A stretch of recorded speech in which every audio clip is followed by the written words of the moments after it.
Yeah, so good morning from Tokyo and good evening to From where Florida. are I'm you? in Orlando, Florida. That's where I am right now. Orlando. That's also the space city, right? Very near.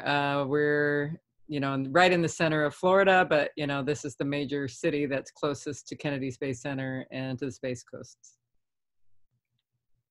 Fantastic. So we already anticipated this first interview in a series of interviews which we want to kick off today, which we call purpose-driven future leaders.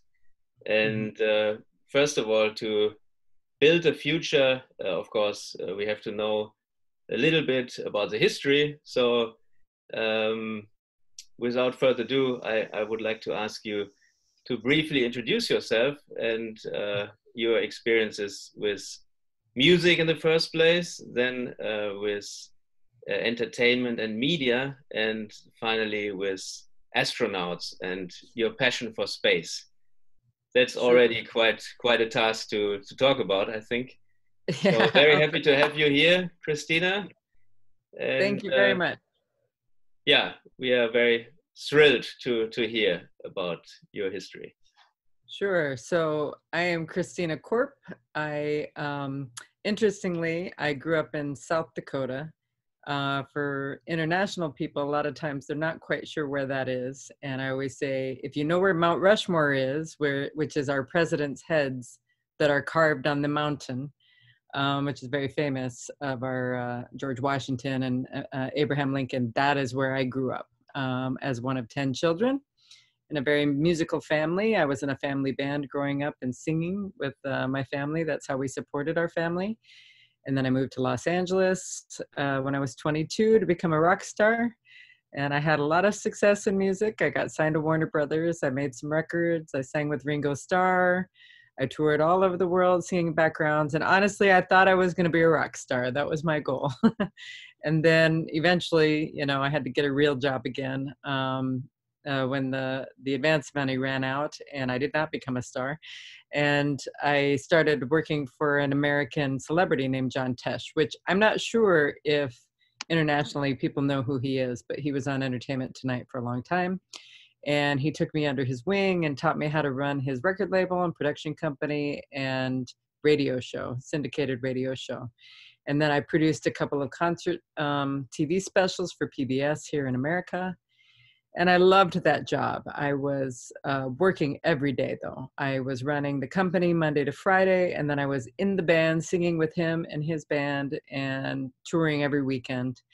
And I just couldn't keep doing that anymore. It was just, I was running myself down and I needed to get I needed to slow down. And I thought, okay, good. I need a nice, quiet, boring job.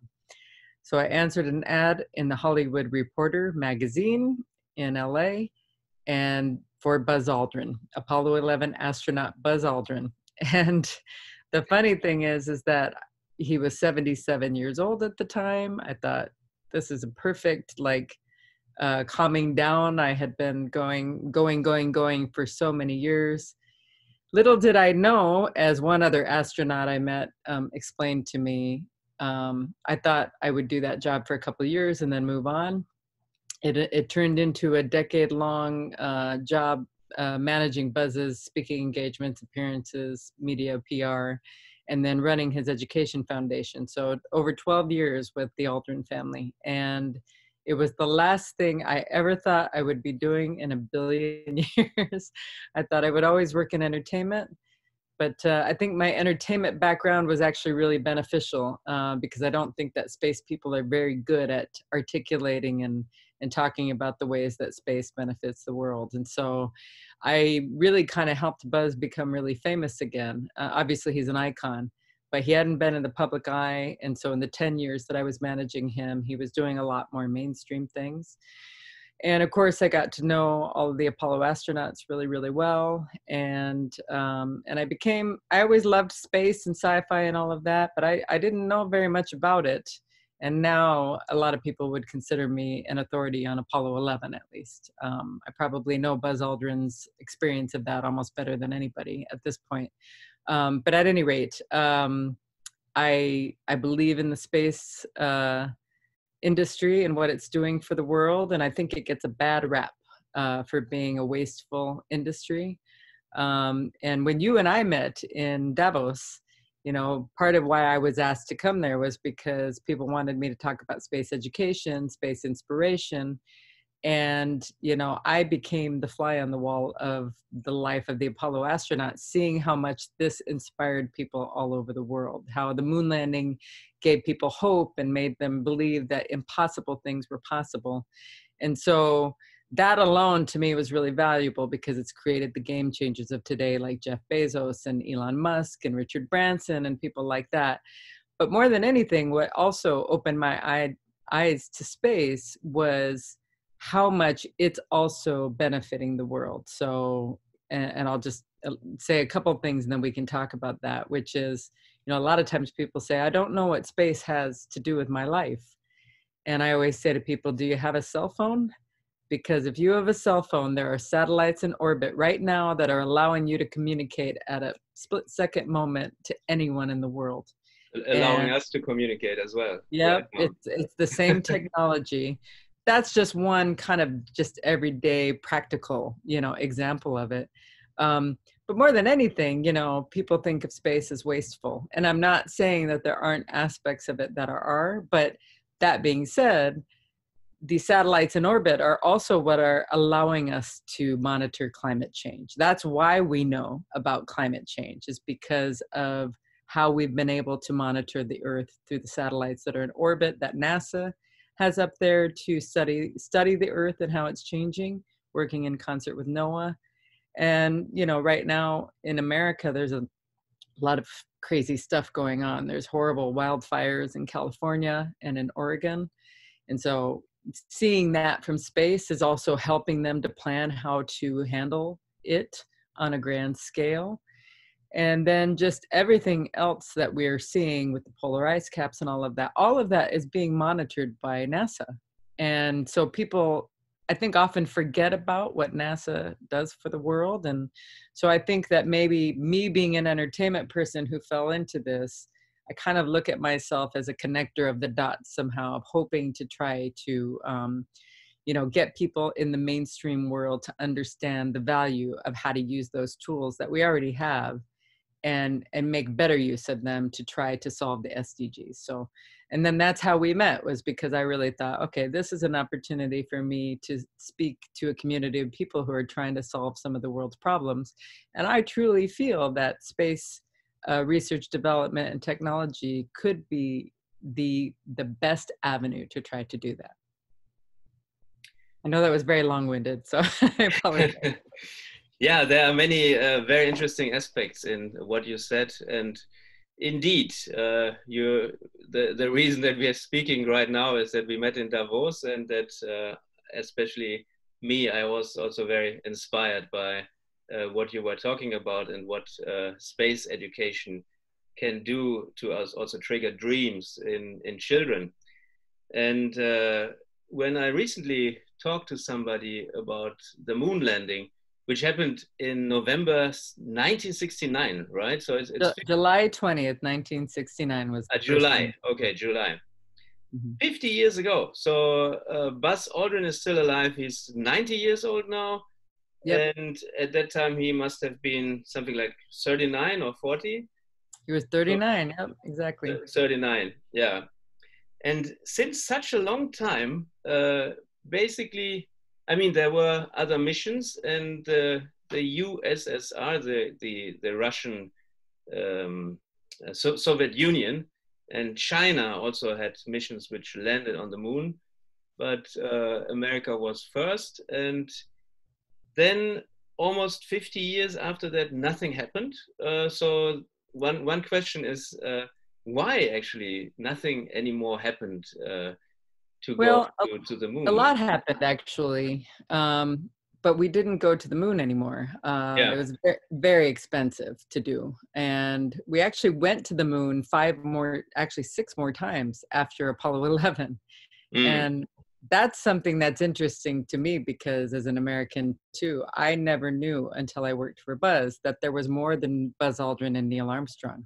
I only thought there were those two men who ever walked on the moon. And then I learned that there were actually 12 men who walked on the moon, that there were 24 men who reached the moon, meaning that they also were in orbit around the moon, that there were missions from Apollo 11 to Apollo 17. And then Apollo 13 was very famous for not having made it to the moon and having to come back because they had a disaster. And so that was actually going on for a few years, but, you know, public apathy, like once the first moon landing happened, you know, the other ones weren't quite as exciting to the public anymore. Plus the Vietnam War was going on at the time. So the world was kind of focused on that. But interestingly, after that, they had Skylab and Apollo Soyuz, which is actually a really great mission that is, I never knew about either, which is really important, which was basically that the Russians and the Americans decided to join in space and do a joint mission to space, Apollo Soyuz. And it was like the first real show of like this diplomacy that, you know, there had been the Cold War and all of a sudden they were, you know, cooperating in space. And so the sad thing is that the average person doesn't really know any of this. And then beyond that, of course, then the shuttle program started and we had the space shuttle for 30 years, but they never went beyond Earth orbit again. And so it felt like we weren't going anywhere. And frankly, we weren't going anywhere. You know, we haven't set humans beyond Earth orbit for a long time. And pretty much all we've done is send rovers, you know, and robots to Mars, which is exciting. Don't get me wrong. Mars is really far away and it's quite a difficult mission for humans. But, you know, as Buzz would always say to me, and this is kind of what I'm always trying to remind people, he'd say, you know, I've never seen a ticker tape parade for a robot. And what he meant was that you needed to send humans. You needed to always have the human element to get people excited about it. And I think that when we do send humans like back to the moon, which there are plans to do in 2024, and then really on to Mars, that will capture the world again, their attention again. I hope. Yeah, several people are working on the mission Mars, and it would be interesting to know, with the current status of technology, how long would it actually take to get to Mars, and what kind of exposure would that mean to a human being which is encapsulated in such a kind of a spaceship which is going to planet Mars? Yeah. So I've learned a lot about this because that's all Buzz was focused on, was missions to Mars. He had figured out an orbital trajectory that made it easier using gravity assist to swing around planets and to save fuel and not have to bring a lot of fuel with you. Mars is really far away. So we can go to the moon in 3.5 months. Going to Mars takes about 3 to 5 months to get there. And you can only do it at certain times because of the orbits and how far we are away from each other, how we're orbiting the sun. So you pick the right moment to depart, and then really you can't come back for about 2 years, no matter what, because of the way that the orbits, how far away Mars is again when it's orbiting the sun. And so going to Mars is a pretty big deal because it takes, like I say, about 5-6 months is really realistic to get there on a one-way mission, and then at least 1,800 months to get back, at least 1.5 years to come back. And so the challenges of that, we know how to get to Mars. That's not the problem. The challenge is, how can people live on a spacecraft for that long, you know, with life support, among other things. And it's not even as much the life support and the food. I mean, that's what they study at the space station. How can you live in space for a long time? But it's much more the radiation. The radiation is a big deal.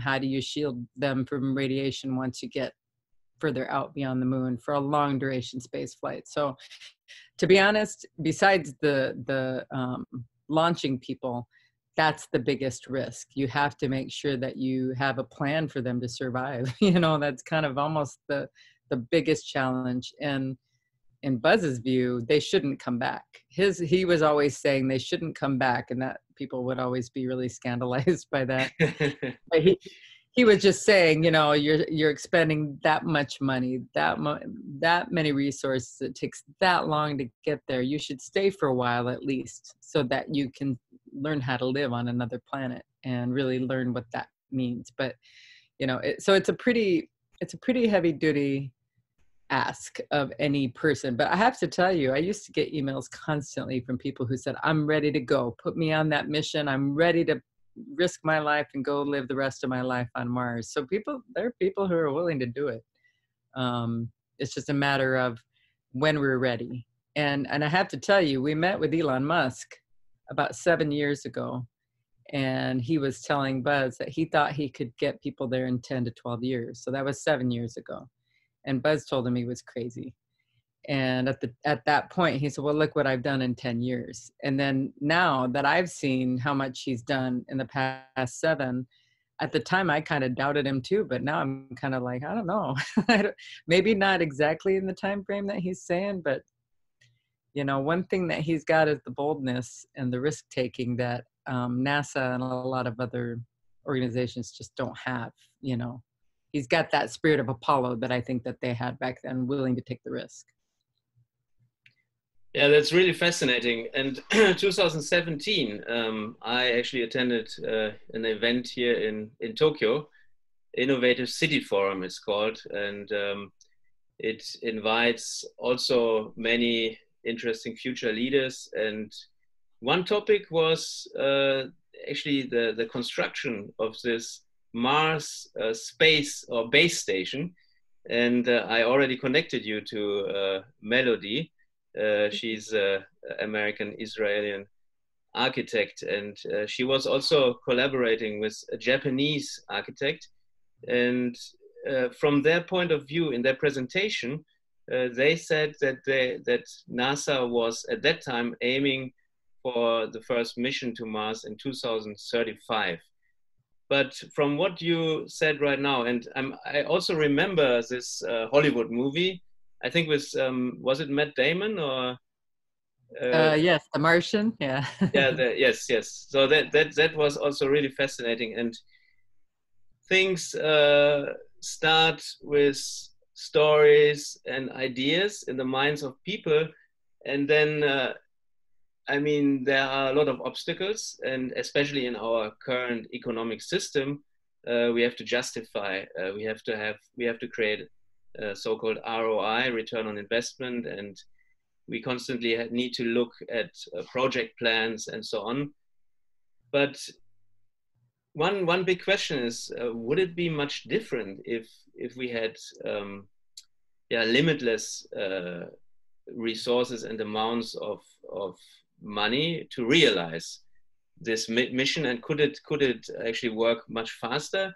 And the other question is, if you send somebody to Mars, then maybe the base station would have to be set up in advance, and that would be done by robots. Or maybe you can say a little bit about these two questions.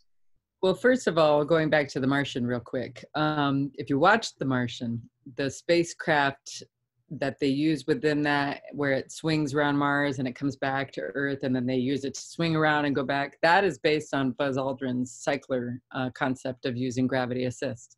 And when I read the book, I thought, this is Buzz's cycler. He calls it a Mars cycler. And we reached out to the author of the book, Andy Weir, when the movie was being made. And we got through to him, and we did a Skype with him. And I said, correct me if I'm wrong, but that's Buzz's cycler. And he was like, yep, it is. I didn't name it that, but it was based on his concept. And I changed the spacecraft design and a bit of the propulsion. But yeah, and I said, darn, why didn't you give him the credit? Anyway, so, you know, yes, if we had infinite resources, it could be figured out. You know, it's definitely, you know, you can do almost anything when you've got enough money. That being said, going to Mars is pretty hard. And when we would go to space conferences in like China and anywhere else in the world, even the Chinese were saying, we recognize that this is a world endeavor. This is not just one country, really. When we get to that point of going to Mars, it really should be humans going, there together, all joint. And that's a difficult thing to convince a lot of countries. Let's cooperate with countries that we don't get along with on Earth. But I think that space has a great history with the space station, International Space Station, of peaceful cooperation above the atmosphere. So I think that the people who participate in space activities seem to get the value of that.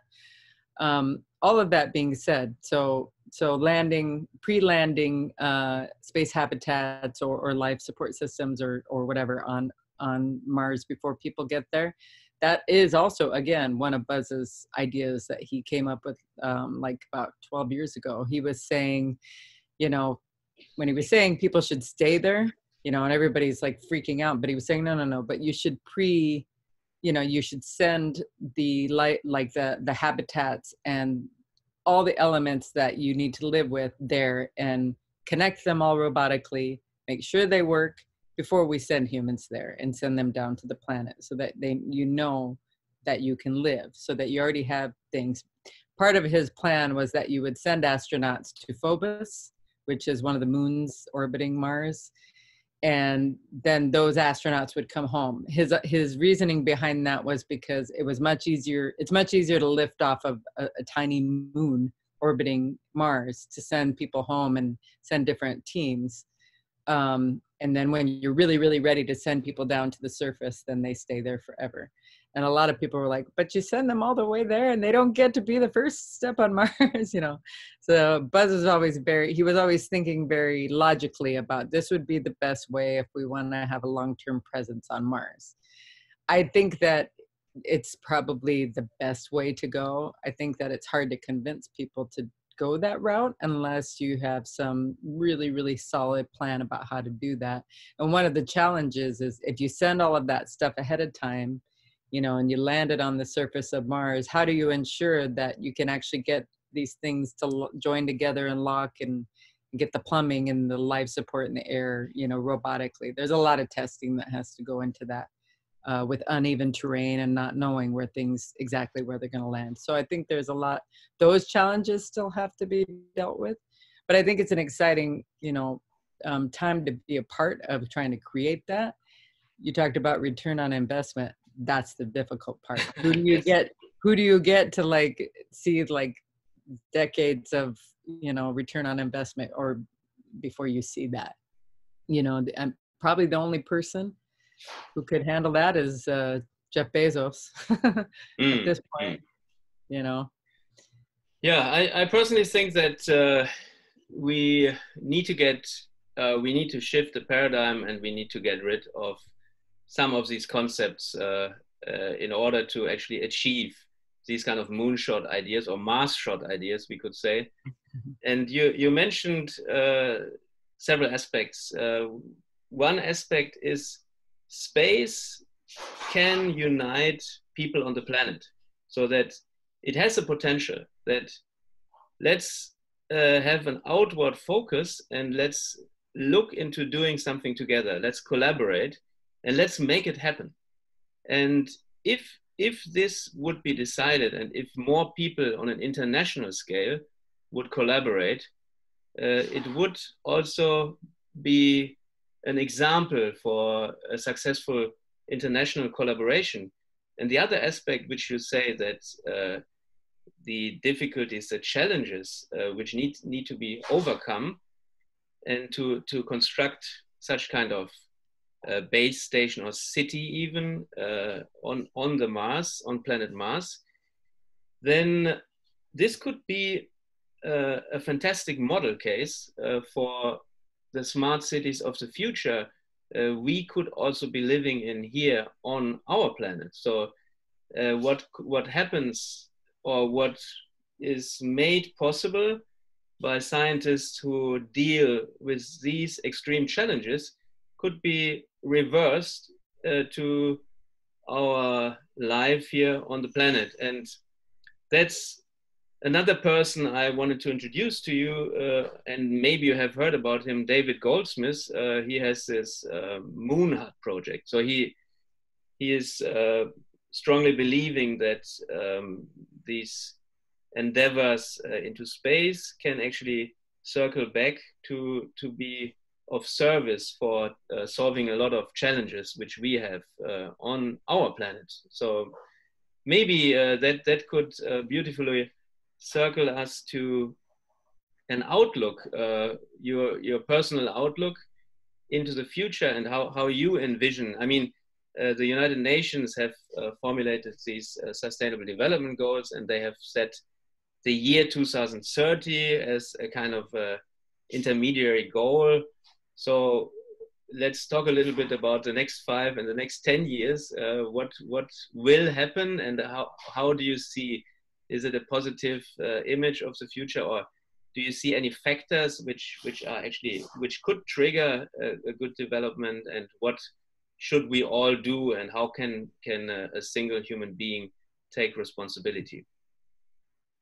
So one thing that, number one, that I think and that I would like to be is kind of a space communicator, to try to help people see what I have witnessed firsthand, which is the benefits of space, and how it can be used on Earth. So first, like the moon hut thing, I think, you know, the biggest advantage to going back to the moon, there's a couple of things.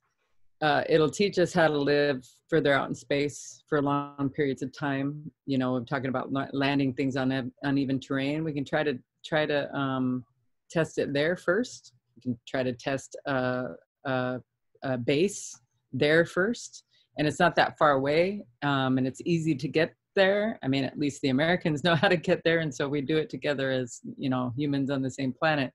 Then we'll be able to do that. And there's so much that we can learn while there. A lot of commercial companies want to mine the moon, which sounds like science fiction or sounds like kind of crazy, but part of the motivation behind that is not necessarily for the minerals as much. There was focus on helium-3 for a long time, but actually it's the water. One of the most expensive things about space flight and humans living in space is surviving. We need water. You need water to live, and there's only so much that you can recycle. So if we can get the ice off of the moon, and then that becomes kind of the fuel of the solar system, you not only have water to live on, to grow plants and to drink and to, you know, be able to live, but you can separate the hydrogen and oxygen and turn it into rocket fuel. And you could create depots around lunar orbit, so that if you take off from Earth, you don't have to bring that much with you. You go to the moon, you refuel, and then you can go from there. And it's not as harmful to the Earth by doing it that way. That's one benefit, one major benefit of going back to the moon. But in the meantime, you know, regarding the SDGs, the thing that really struck me is everyone's going to Davos and other places to try to find ways to solve the challenges we're having here on Earth, especially with climate change.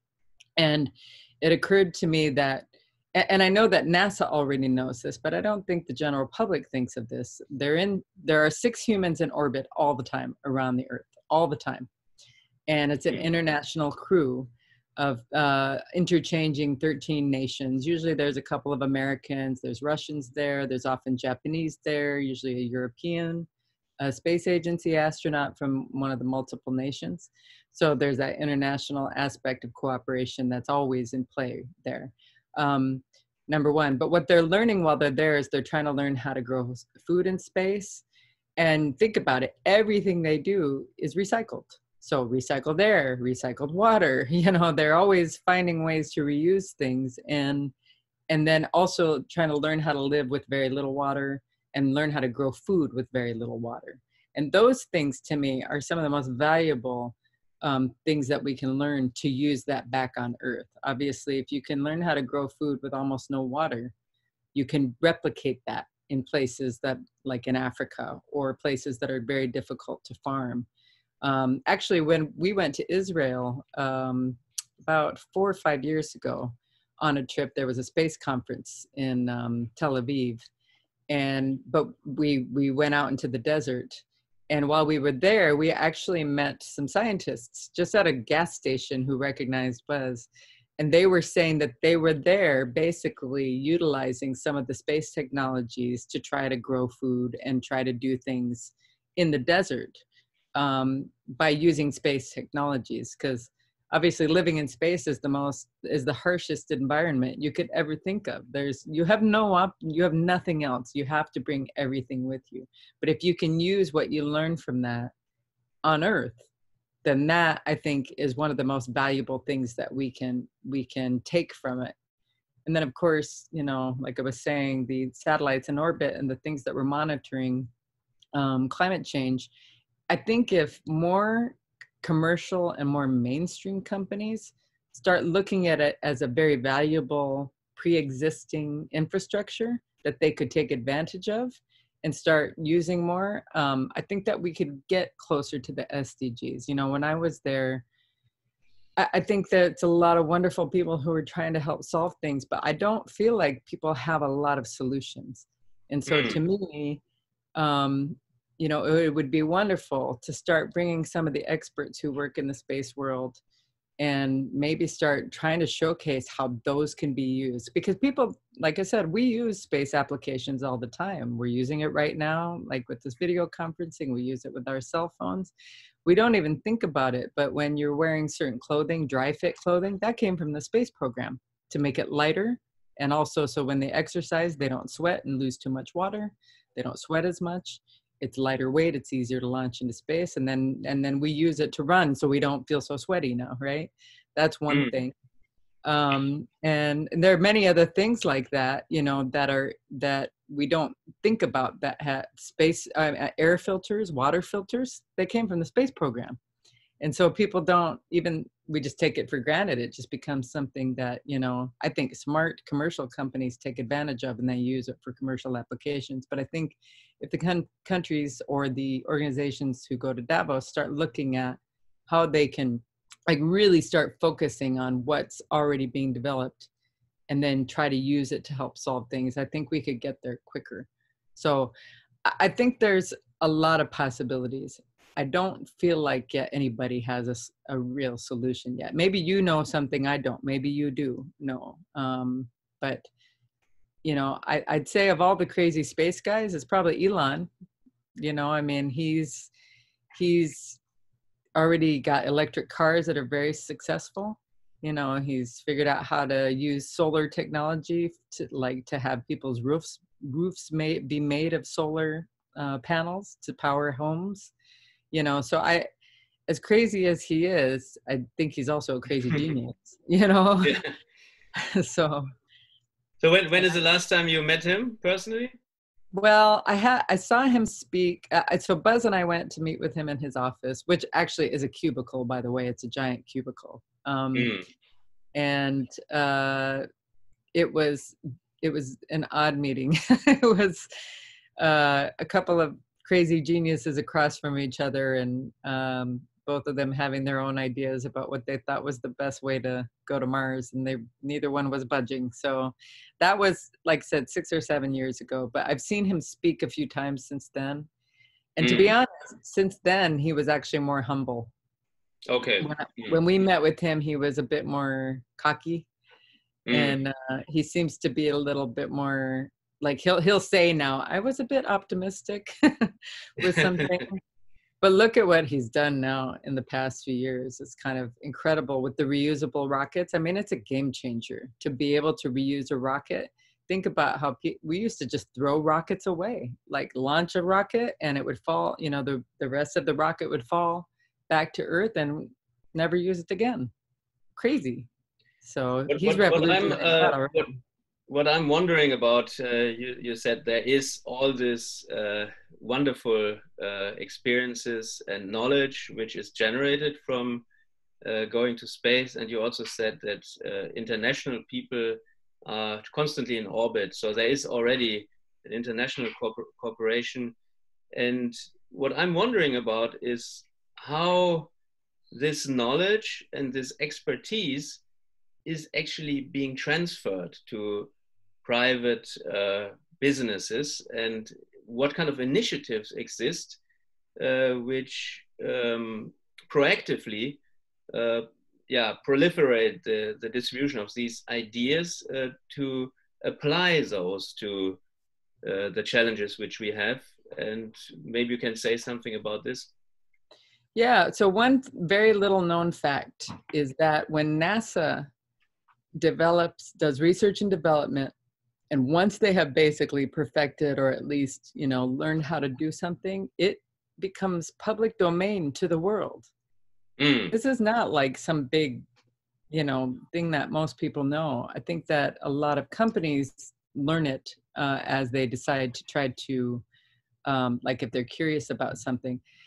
And NASA does try to do some outreach and some relationships with companies and stuff. But I have to tell you, in general, I feel like the space world is a very closed group of people. And I don't think they mean to be. I really think it's because they are a bunch of awkward engineers at heart, most of them. They are trying to solve technological issues. So obviously they do have communications people and marketing people and all of that. That being said, I do still think that there's a disconnect there somewhere.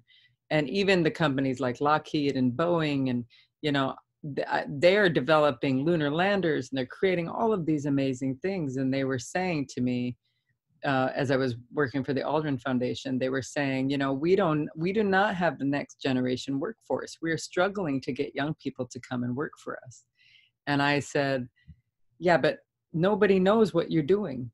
You think that, you guys are doing big, exciting, important things. However, the rest of the world doesn't know. So somehow you've got to try to bridge that gap, because I think that if people understood how exciting it might be to be a part of something like going further out in space, or even developing something that could help benefit the world, I think that more people would want to be a part of it.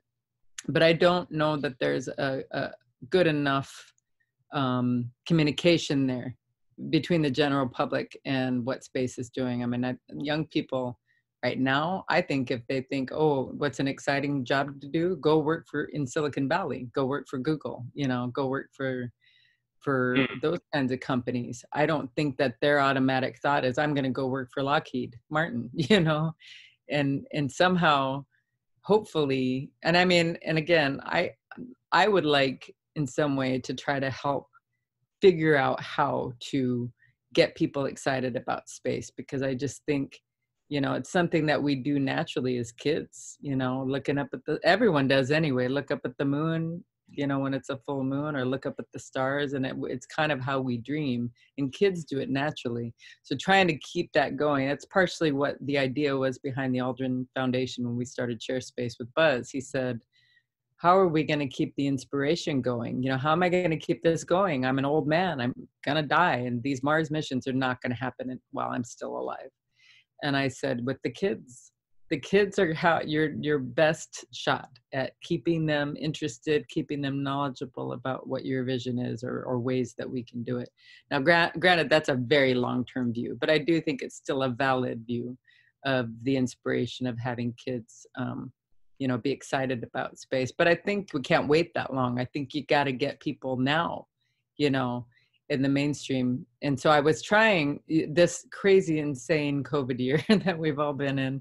I was trying really hard to cover Times Square in New York City, all the blocks. I was trying to put real life-size spacecraft in Times Square. I had gone to all the major space companies, asking them if they would be willing to help bring their spacecraft to put it around, because I thought that would get the world's attention, seeing real spacecraft, not science fiction, but real spacecraft in Times Square and happening upon them and all of that. But unfortunately, obviously, everything fell apart this year. So that didn't happen. Maybe it's something I can do in the future. But I just feel like that's the kind of thing that would get people's attention, to actually be able to stand next to a spacecraft and realize that's real. Like, people can go to space in that thing, So there's a lot of work to do, and in the meantime, you've got Jeff Bezos, that I think a lot of, most people know him because of Amazon,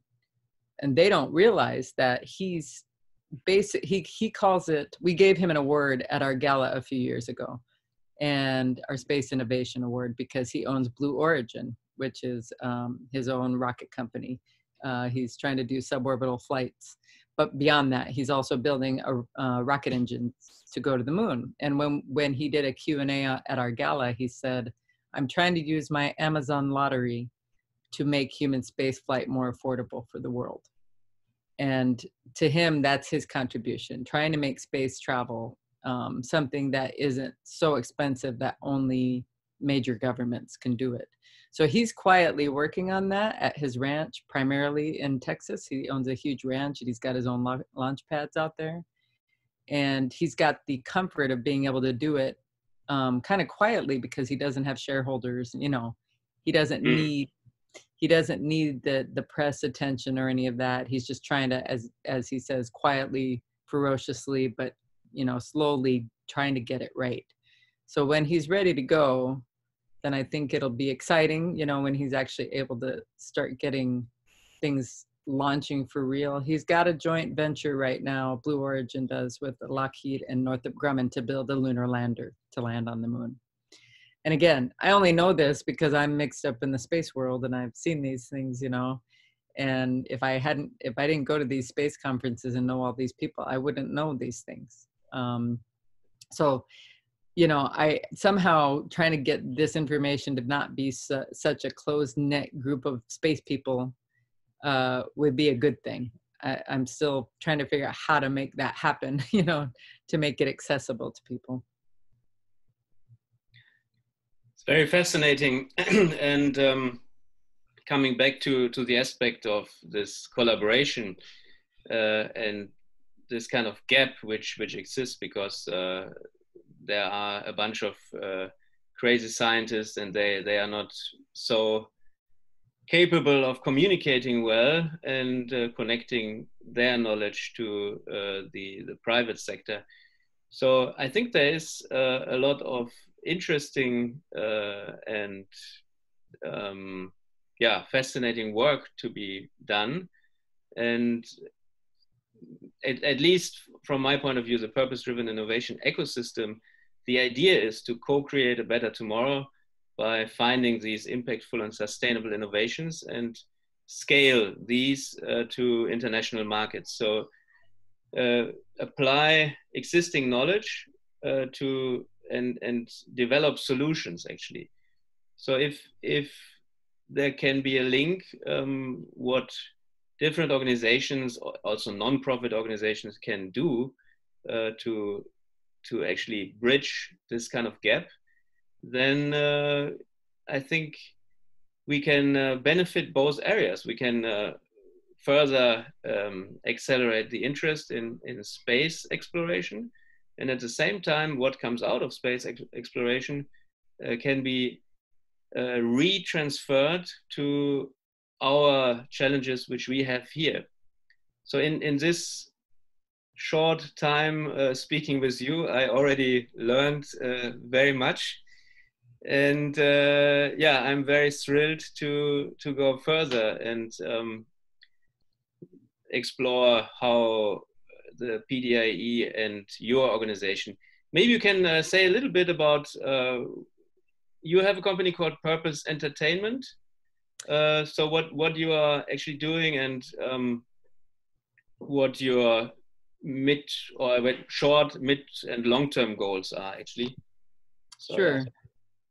So basically, I promised the family, the Aldrin family, that I would stay through the 50th anniversary of Apollo 11, which was last summer. And in my journey of being the fly on the wall of the Apollo astronauts' lives, I was kind of the witness to seeing how much this inspired the world in all corners of the world. I went to all 7 continents, 46 countries, and the same feeling was the same. And it didn't matter what language people were speaking. If they remembered the moon landing, you could see it. They became like little kids and they'd become very emotional. And I realized how much that inspiration meant to the world and how it reminded the world that we're humans on the same planet. It was like this priceless moment where humans were cheering for humans. And I met these girls, or these women, I should say, from Turkey, who had lived in a village that didn't have electricity or running water. And they were telling us how the night of the moon landing, their father had bought a radio, and the whole village came to listen to the moon landing. And it really inspired them. And I said, well, what did it make you think? Because they were saying, when we heard they landed on the moon, we cheered like we did it. We felt like we did it. And everyone was hugging and crying. And then we got quiet and everyone went outside because the moon was really full, and we sat on the ground and everyone was looking at the moon. And they said, we as little girls realized we could aim higher for our life. We could have a higher goal than we originally did. And so these girls whose parents, their father only had a 5th grade education and their mother couldn't read and write. One of the girls went on to get her MBA, and the other one went on to get her PhD in quantum physics. And it was such an extraordinary story of like coming from a place that you would never think that they would have been able to get, there. That's what it inspired these girls to do. And that really got to me. And I realized, inspiration is really, really lacking. There's so much information now, but what really I think lights a spark in people to do something meaningful is inspiration. And for me, I feel like my purpose has become trying to kind of help light that spark in people. And I think that using entertainment sensibilities of the way that brands do is a really good way to do it in a big way, in a way that grabs your attention.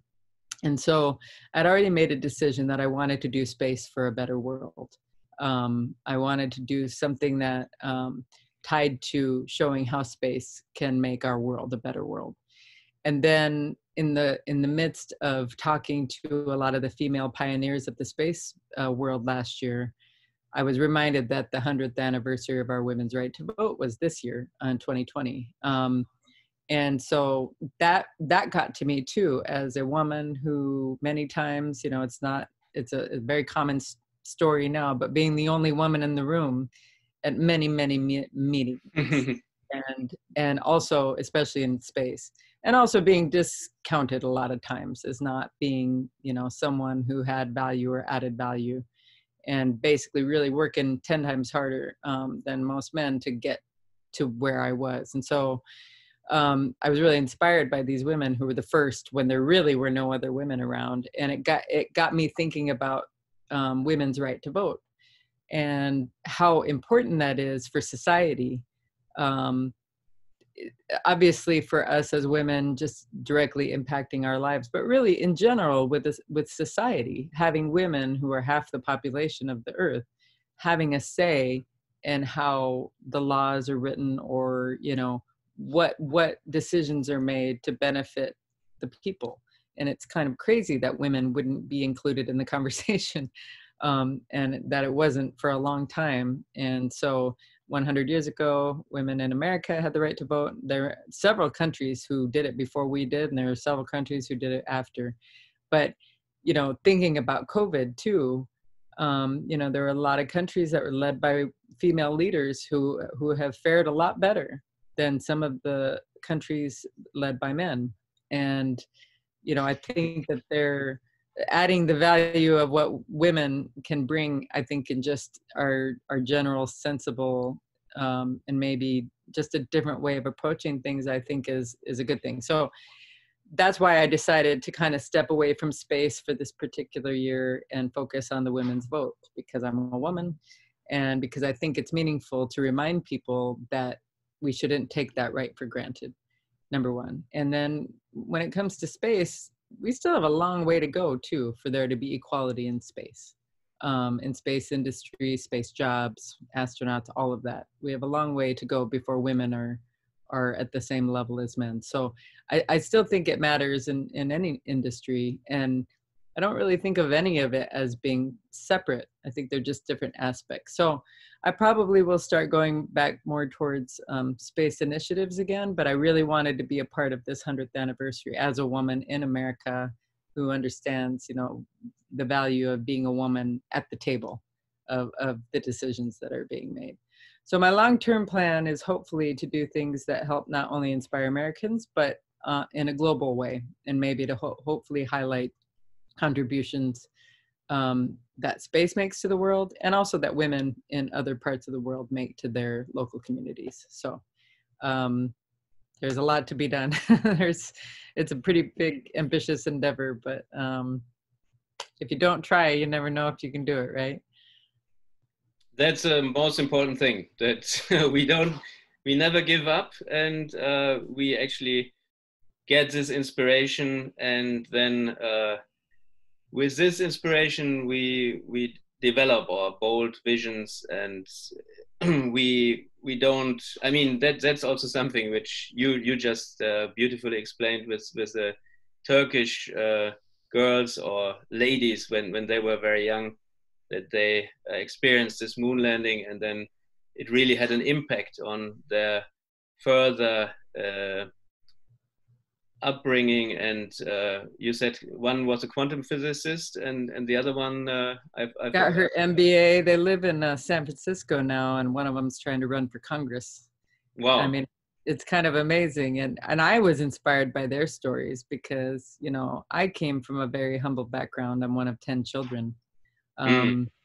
But hearing them, where there was no running water and no electricity, I can't, you know, that would seem like you may as well be on the moon, you know, to try to get to the moon. How difficult that must have seemed, coming from a village that didn't even have what we consider normal infrastructure, and then going to the point of having that kind of an education. I just think they inspired me with their stories, and I think, you know, that's something that we need to continue to keep doing, is reminding people that what's possible. You know, we don't have to stop with what seems obvious or what's right in front of you. So, and I think a lot of people do that to themselves. You know, they don't even try to get outside of their comfort zone.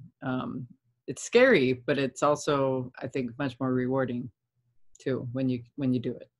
Yeah, the comfort zone. So people are conditioned, and they have a certain identity, and they don't believe that it's easy actually to change this identity, because it takes a lot of effort. I mean, maybe one of the reasons that the connection between space and private sector is not yet sufficiently done is also the complexity of the scientific aspects of what the space exploration has given as results, and also a lack of communication.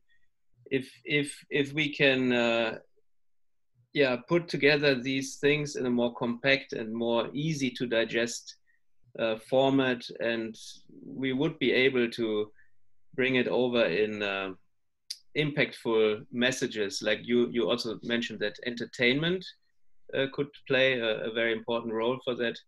So I think there is a lot of potential that we can realize, and I hope that this conversation will also trigger a few nice and important reactions, and there are a few people which I would like to connect to you, and there's also, I'm in Japan, so I'm German in Japan, and at least I have this relationship with Koichi Wakata, who has been I don't know if he was the first astronaut here in from Japan, but I'm not sure. Yeah, but I think that to develop this